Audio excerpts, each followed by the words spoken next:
What is up, everybody? Today is episode 14 of the Misfit Sessions podcast. As always, I'm with my wonderful co-host, Chris Spencer. We'll be right back.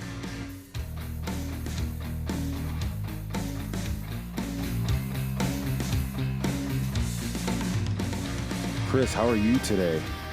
I'm doing amazing, as usual. Awesome. 14 episodes, man. That's got to be something to celebrate. We made it to 14 episodes. Yeah, I mean it's been a quite a ride, you know. It has. We've had some fantastic guests. Amazing guests. We've had a lot of bumps along the way. We've learned a lot about how to do live streaming. By the way, if you're watching this live right now on Facebook or Instagram, comment, ask us any questions. Today's topic is going to be kind of wide open. We're going to do something a little different than what we've done in the past. So today's just going to be kind of more of like a Q&A, probably halfway through, but really what we want to talk about today is we're going to talk about the 75th anniversary of D-Day, or humbling. You know, you can call it, the Normandy invasion. You can call it what I like to call it Operation Neptune, which after doing some research, not just on Normandy, but just in general, man, there was a lot to it, more than just like, hey, let's go storm the beaches, right? Right. Just like in business or just like in life, if you don't have a plan and it's not well thought out, when you go to execute, nothing's going to go according to plan. But if you don't have something to go back to or to stay close to, there can be huge detrimental effects. And even if you have a plan, things don't always. Yeah. But the whole like purpose was to invade. They knew people were going to die. Like that was an acceptable form of an outcome. Casualties, right? Yeah. Can you imagine being one of those mostly young gentlemen charging the shore? A lot of them being dropped off early, right, and drowning prematurely, not even making it to the beach. So, kudos and they were over full. Yeah, they were full. They got, the weather was bad. They got actually they pushed the landing back multiple times. And because of, tides and lunar phases and all this other stuff, scientific stuff, that was the last day they could do it. And they were going to have to wait a month before they could try to do it again. And can you imagine having to pull that trigger on? Yeah, Eisenhower was in charge of the whole thing. Yeah, that's amazing. Sending all these people to their, percentage of them he knew was going to perish. June 6th, 1944. An Allied invasion. So it was Britain and the United States. Australia, New Zealand, primarily. Yeah, a lot of people from the northern African front. Canada. Yes. And, we actually had to wait for Britain and the other allies to get enough troops to help us out. We were ready to rock. Okay. We didn't have enough. They didn't have enough. We had to wait, a month before they could get the reinforcements to actually do it. And there was a couple, 24,000 British, American, Canadian airborne troops right after midnight on the 6th. 24,000. A 50-mile-long stretch on the coast of Normandy. There was actually like 5 different places they were looking at invading, and each one had its pluses, and there was a few that were, no, we're not going to do that. And then there was one that they knew, the Germans thought that was going to be the one that they were going to invade. Right. And so they actually did like deception campaigns where they like sent a small group of troops and to make it look like they were going to, or one of the campaigns was a radio airwave campaign. Like they actually like sent out propaganda, false propaganda. Yeah. Disinformation. Just like every other government, they all do it, right? And so that was part of the plan. And it was the fortifications that the Nazi Party or Germans had put in place were, basically they spanned from Spain all the way up to Netherlands, all the way up to Denmark, possibly. Right. So it was they knew that they were going to be walking right into The lion's den. the lion's Yeah, den. right into hell, right? So can you imagine the night before, the courage, the stress, the thinking, the thoughts that this would be your last day on earth, and just the overall The knowing, right? Or the knowledge that this might be your last days. So for those that survived all the carnage that they witnessed, I don't know. I as an American am very, very grateful to all service people. Absolutely.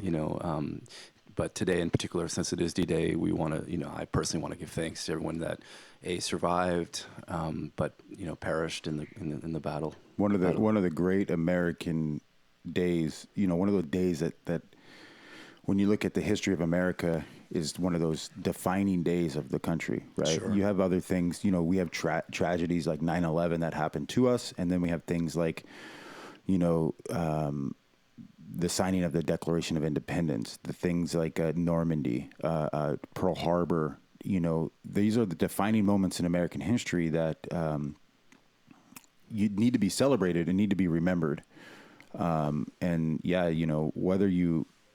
whatever your stance on the military is at that time in history, these things were necessary because the evils that were, rampant throughout the world, if nobody was going to stop them, you could either lay down and nobody stop them, or who knows what world we'd be living in today. Yeah. This is like the core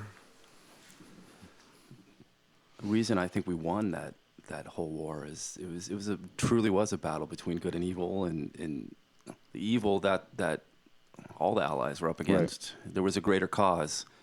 And I watched this thing on the History Channel the other day, staying on kind of the World War II theme, where they were going over like the history of the Hitler Youth, and then like the end of the war and like what had happened to these people. And they were interviewing these, they're now in their 70s and 80s, but they were in their teens. They were 10, 11, 12, 15, 18, 19, 20-year-old soldiers. They were very, very young. And they were like fanatical, like maniacal, straight up all about Germany. And then then you have these grown men coming into your territory, and they couldn't as hard as they tried, they couldn't keep back American allied soldiers. And then when they were talking about when the war was over, like that was it. They didn't know what to do, and sure. For the German people, they were so propagandized, and so they had not even cared to look at what was going on. There was rumors, but nobody really knew. That's the whole theme, right? Sure. They would actually take at the end of the war, after the war was over, American soldiers would round people up and take them to the concentration camps to show them what had happened. Sure. And we see the images and stuff now, and just the staggering statistics of what had happened during World War II. And had things like not D-Day had happened, none of that would have stopped. All the bravery, it would have only escalated and gotten worse, you know, and spread throughout the world. So kudos to everyone in that effort. But, from what I understand in my research on World War II, it was the efforts back home in America as well. I remember my grandparents talking about like turning in their pots and pans, any scrap metal around the house so they could use it to build tanks and airplanes. And there was a whole effort where people women went to start going to work. Did you see the thing on KSBW about the woman who lives in Salinas currently, and I forget what, she's a topographical person, and she was married. I think she might have been going to Stanford University. Don't quote me on this, but she left her. Twitter's going wild right now because right. I got it wrong. No, but she left, dropped everything. She had hopes and dreams, and she let them go, and she joined the cause, the greater cause. She like drew maps. Is that what she did? I think topography and like studied maps, and she was part of the actual invasion on D-Day. Oh, so wow. That's why you might go back and look it up. Anyone watching this, it's KSBW News Channel did a feature on this lady because she's still alive, and her studies were her crew of women. I think she's one of 5 women, and she happened to be from Salinas, California, that helped lay out mapped the plan Wow. for the invasion of It's D-Day, amazing. and she lives right here in the Monterey Peninsula. amazing. So you still, I mean, I know a lot, how many years have passed, so many years have passed, but you still have people alive today That were involved. in that the Second Great War. Like my grandfather was, and my grandparents were born in 1935, so they still remember. They would still remember what it was like to be like 10. Sure. But they weren't involved in like Sure. crucial points. They were just American citizens, Sure. 10-year-old kids. Yeah. So they and people will tell you if you ask them like what was going on, what were your feelings like, they'll tell you. The Sure. older generation, Sure. Unfortunately, my grandfather was in the Pacific battles, and he was sunk and spent a number of times like swimming in the Pacific Ocean, and he got a medal for saving some critical documents on a ship, and I think him and his crew spent about 5 hours. Wow. But if you can only imagine having to jump into the Pacific Ocean and your boat's been sunk by a Japanese Right. airplane, and there's no hindsight's 2020. So he was rescued in 5 hours, but he had no idea he was going to be rescued. He could have been, for all he knew, could have drowned out there. Right. So That's sharks. probably what he was. Thinking. Like, Of course he was. This Yeah, this is it. I'm just going to go until I can't go anymore. Yeah, and he's 19, 20 years old. So to me, I have amazing amount of respect and gratitude for present day soldiers and anyone serving, men, women, anyone who's serving our country, to protect our freedom and our right to do the things that I love. And I personally hold a great admiration for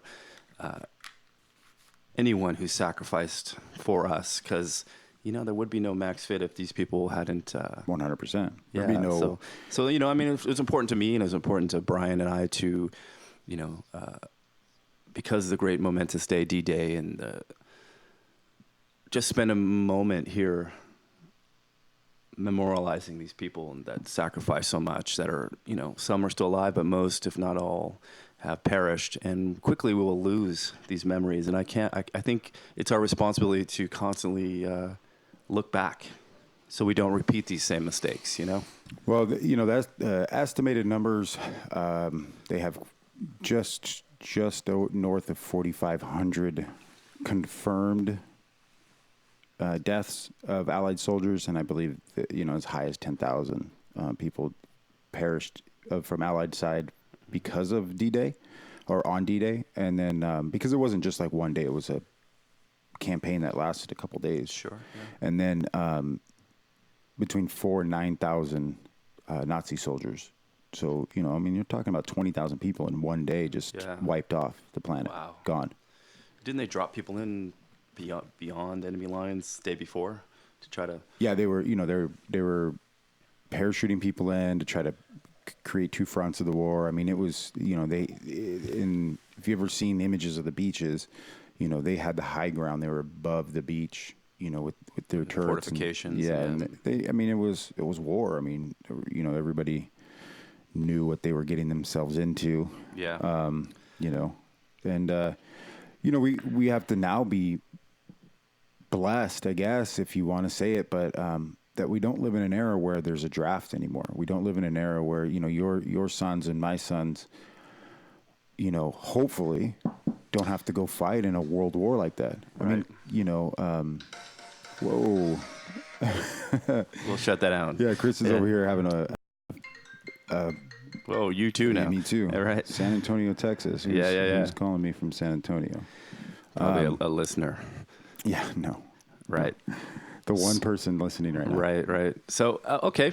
So that's, So that's that. So, congratulations to America for being in this position. And thank you to anybody that's serving today, that's ever served, all the veterans in any capacity, whether you saw active duty or you were, whatever your capacity in the military. Thank you so much. Seriously, a lot of the customers that we deal with, a lot of the people we deal with are military personnel, and they all have a passion or a desire to serve their country and for the ultimate sacrifice. And, there's nothing you can do except for thank people like that. You cannot. And, try to make sure we take and care of just them. be eternally grateful. Yeah. And you mentioned about never forgetting. I'm making sure my children are aware of this history and the sacrifices that were made, and and can do their part to keeping it for future generations. So cool. Man. Let's recap here, huh? Let's talk about so now that we're done with that, let's talk about kind of just like the last 14 episodes we've been through. Okay. This whole project started, it's been a couple months now. It was an idea of like somebody came to us and just was like, we should stick a camera in your face and you guys should just talk. Cause like we, when we have guests on, we get some good information out of them. And there's most of the guests we've had on, it's kind of impromptu, right? Like we don't have like a set, and that's kind of not how we operate. We're so used to being in a situation where customer walks in, you have a conversation with that person, and then you have to have a completely different conversation with somebody else. The next conversation. So we're very comfortable in situations like that. Sure. And we kind of like to keep it unscripted for a reason. Mm-hmm. Today was really about us just having a sit down, recapping, talking about some of the topics that have popped up in the last few months, some of the things that we're working on, and maybe giving some people an opportunity to be part of the show. So we get a lot of views on this show. We get a lot of people that have a positive reaction to the show. Right. So, let's kind of go over what we've learned and what people can expect going forward. Sure. So tell me about kind of what have you noticed more than anything else overall the last 13 episodes yourself? Like how has this changed outlook or just how you talk to people or whatever? Well, the first couple of shows were about just like positive mindset, if I recall correctly, and just about our core values and what we've learned and kind of like our philosophies in business. And then we kind of transitioned to having some guests. We've had Steve McShane, we've had Mike Flynn, yeah. The doctors, Jillian. Right, we had Jillian. We had, Grant, I think Grant's been on twice, I think, Coach Grant. I think, yeah. And then we've had Tyler Provost. And his fiancee, Catherine. And we had the Raby, we had the HexFit boys. Hexbox. Hexbox. Yeah, Hexbox. right there in Seaside. Alec So the feedback that I've been getting from the show, it's been very like a community outreach, Right. And that's kind of like the direction that I want to keep it going. But I think there's an underlying theme, and we want to be an audience for anybody who is trying to live a life less traveled, whether you're an entrepreneur, whether you're a police officer, or you're trying to be a politician. But it's been really a interesting time hearing about the struggles, the needs in the community, what brought the people to that point, and that's kind of been the feedback that I've gotten from the people that choose to listen to this session, and that's what I've actually taken from it as well. So it's poor people that choose to listen, right? The poor souls, right?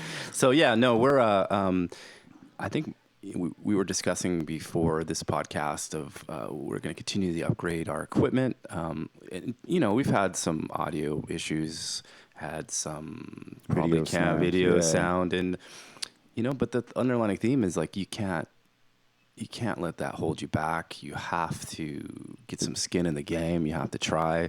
You can overthink things and worry about making a mistake and then not participate in life in general. So I think the podcast is going parallel with our current lives. It's going parallel with my career, which is just doing it and then, figuring it on the way. So figuring it out on the way. And personally, I don't really know if there's a better way. Certainly planning things out a little bit better is something we've kind of learned along the way. That's a problem for both of us, right? In general. But self-awareness on that is important. So as we plan a little bit better, I think the shows have definitely gotten better, and the guests have been very, very enlightening in my opinion. And I think they've been phenomenal. Like they've been fantastic guests. Like. Not just, Yes. Not just in general of them. Forgot your Post-it. No, dude, I closed it like 5 times. I just need to buy the damn thing and just get over it. Situations like that, right? Yeah, I mean, you take care of the freaking the software like 5 times and then it still does it. I got it early this time though. Right, I let it go like 10 minutes. 10 minutes, yeah. We got it. One of the things that I learned more importantly are things like that, the attention to detail, right? The little things. We had a snafu a couple weeks ago, and my reaction was like, shit, sucks, get over it. Right. Your reaction was, dude, that's unprofessional. We can't look like that. We can't do that. Nobody's going to want to come on the show. And I didn't think about it that way. And then I thought to myself, like, oh shit, we can't ever have that happen again. Right. And so, yeah, the Post-it, right? Like that was the situation. Right. Now the answer to that is like, okay, to prevent that from ever happening, we're just going to have to bite the bullet on it. Right.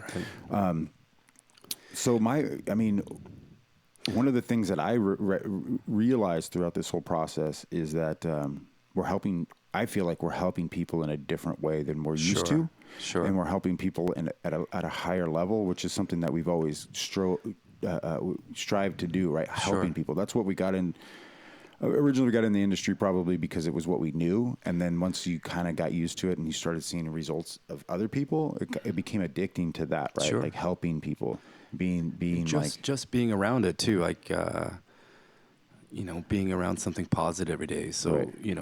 Everybody has their ups and downs, their peaks and valleys. But when you have people constantly coming into your business that are trying to be better, you have no other course but to be lifted back up from it. Right. So, I think this podcast is the same kind of thing. It's been really great to hear all these different stories, like in depth. Because a lot of times you get so busy throughout the week, you don't get an opportunity to sit and talk with Dr. Barklow about why he's a chiropractor, or Derek, his son, why he followed in his footsteps. But there's a reason and there's a why behind, everyone who's doing something beyond just surviving in life. So to know the why has been kind of enlightening to me.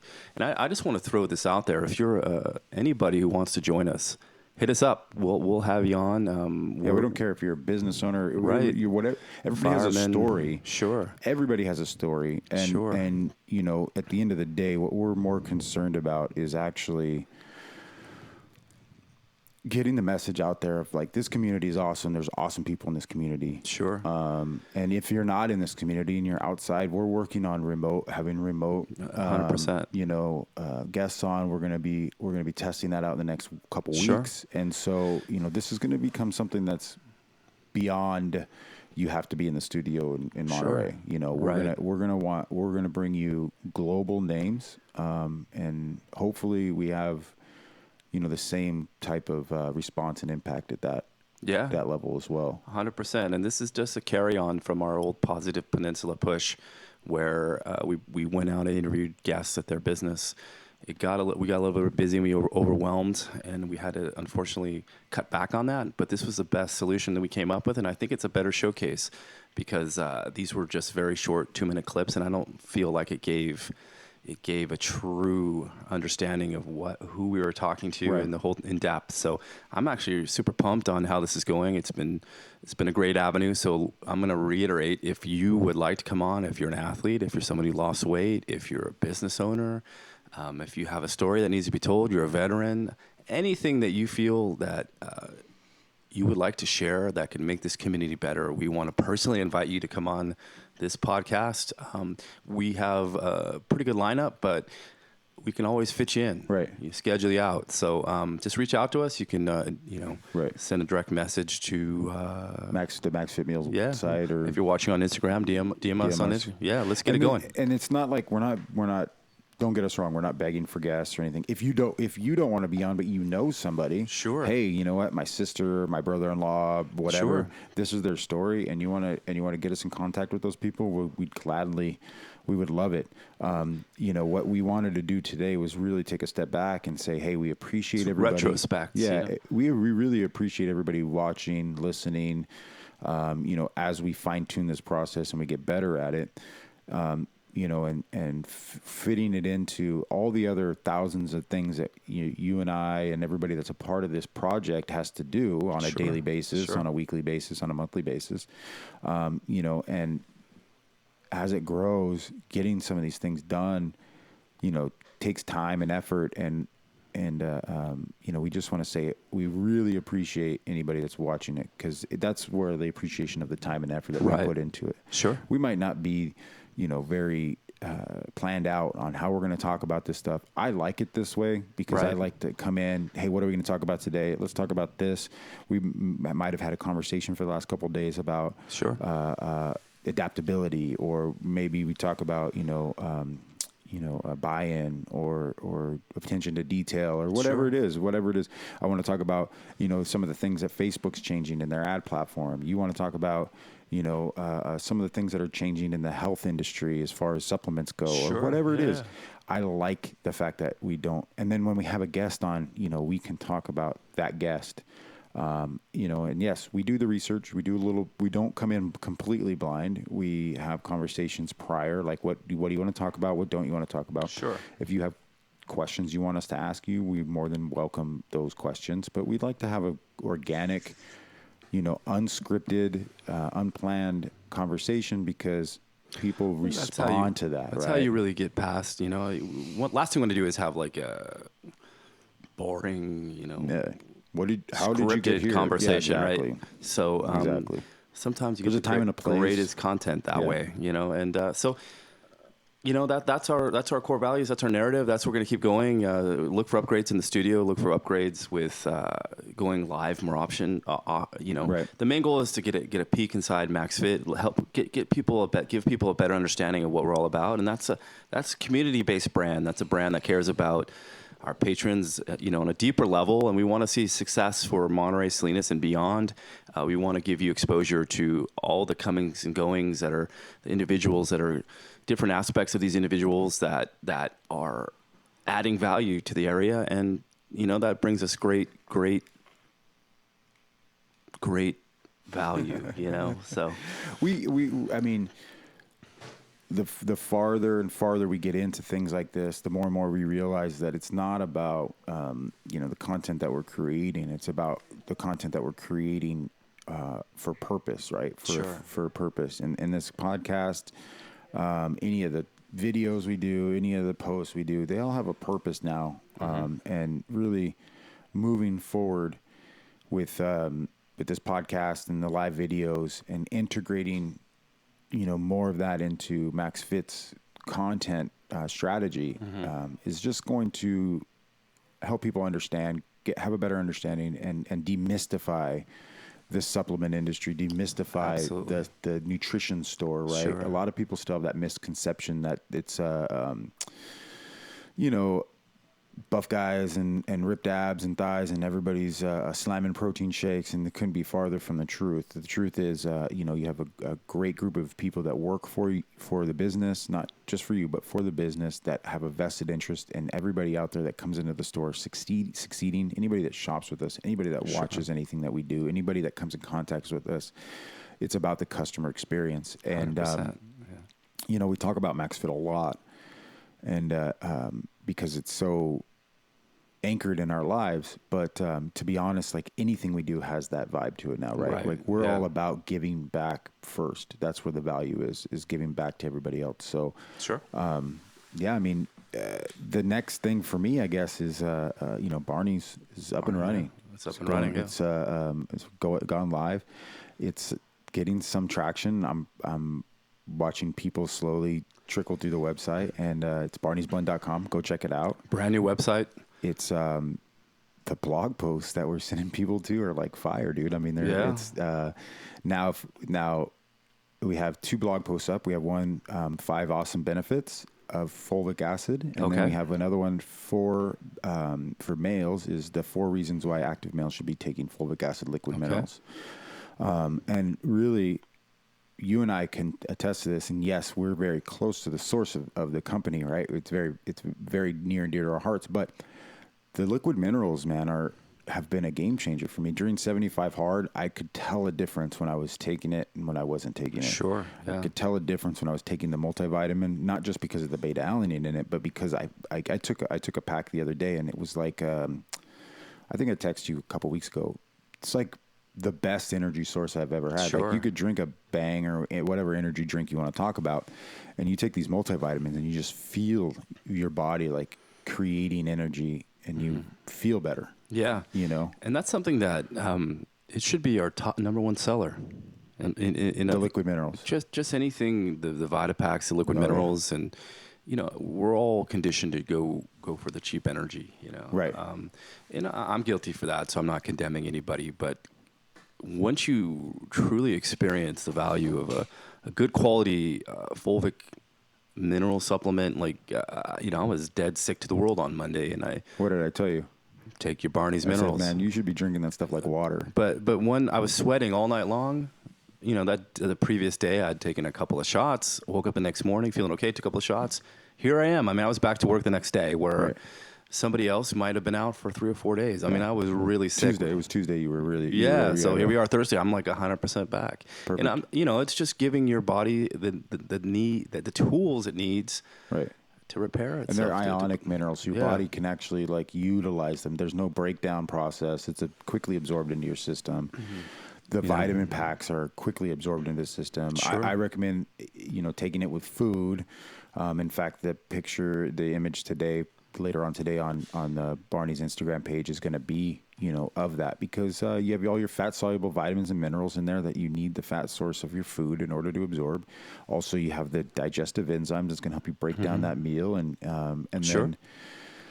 then, it also, it's also just easier to take, I think, with food. It doesn't cause as much of a No, I mean, minerals are harsh on your stomach. yeah, there's no gas. I've never had any gastric issues when it comes to taking them on an empty stomach. Maybe if I took them like first thing in the morning, but other than that, really no problems. And that's rare with the multivitamin, especially something with a multi-mineral or like a lot of vitamin C will tear you up too.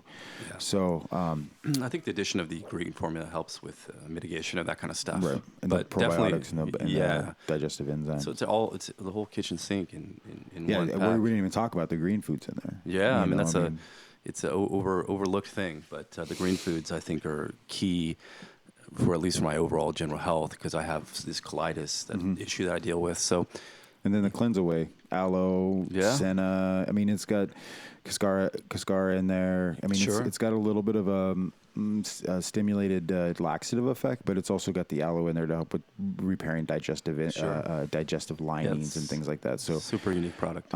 And those are the only three. Well, we have also in the stores, and we kind of talked about back and forth, is the amino acids, which they're great tasting amino acids. I think I'm going to throw them up there, man. I would. Yeah, those are some of the best tasting. Yeah. Another thing I did when I was sick, I put some Barney's. I saw that. Yeah. I saw that. And when you have a really good amino acid with some electrolytes included, and you're sick and you just don't feel like eating or drinking.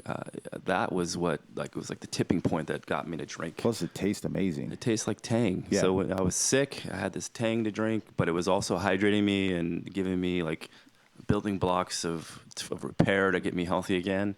I don't know, man. Like I've never repaired. I mean, I was sick, like sweating all night. I told you just go home, and I never go home. Yeah, and I would never tell you to unless unless I knew you needed to go home. But to be back, like riding my bike. The next day, right? That's unheard of, and I don't think it's an accident that took place. It's the cleaner living formula, but all these products that Barney's we've puts been out. down that before though. Like both of us with we know you start feeling bad.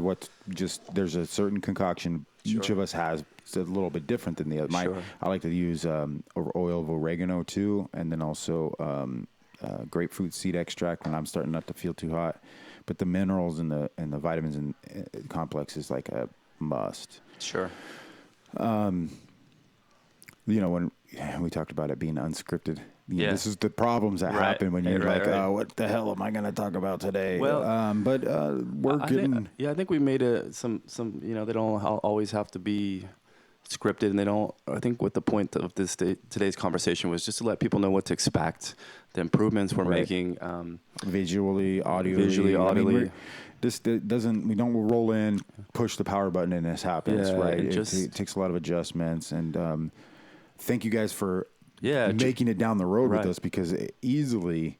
You could have been like, these guys suck. This sound sucks. The video sucks. I'm never dealing with this again. And trust us, we do that. Sure, we're aware of all this stuff, right? No, but we're excited, and we want to just thank you all for watching today, and look forward to some very positive stuff to come. We don't have any questions, which is not rare. That's pretty normal. And we even talk about changing the time slot a little bit here or there, maybe moving it forward, moving it back, because noon just might not be working for us. Sure, right. But every week on Thursdays, currently we're now moving it to 12:15. Yes, hard time 12:15 live. Every Thursday, right here in the MaxFit Studios, we are live. I've had a blast doing this. We started out in the Salinas office. Sure. We came over here. Hugo Gutierrez, huge shout out to that guy for today. He was busy, couldn't be here, but he left his equipment here. Like the trust from that guy is amazing. And just in general, like always having a setup, always making sure we're taken care of. Huge shout out to Hugo. We don't do it enough. And Tyler, you're back there getting ready to shut us down. Tyler's in charge of Instagram TV. So if you guys don't know, Tyler, when you come in and see him, say, hey, your video skills on IGTV are phenomenal, bro. Or not IGTV, IG Live, right? IG Live. Other than that, I just want to say one more thing, and that's, it's been a pleasure doing this with you, Kris. Honestly, thanks, man. Yeah. We've got to have a great rapport. We talk all the time. We have all these great conversations behind the scenes, and so Hugo is right. Like, we need to get this stuff out there to people, because not only is it valuable, but we like to talk about ourselves, and we're narcissistic a little bit, and so it helps us. Makes us feel better as well. Sure. But more importantly, who else names a lounge out of themselves? Themselves, more importantly, in this area, like, nobody's really doing it. Somebody has to, and I'm glad that it's us. I really am. Yeah, I am too. But I just definitely want to throw gasoline on this and let it grow. Yeah. So be prepared for some big things coming from this. So cool. That's all I got today, man.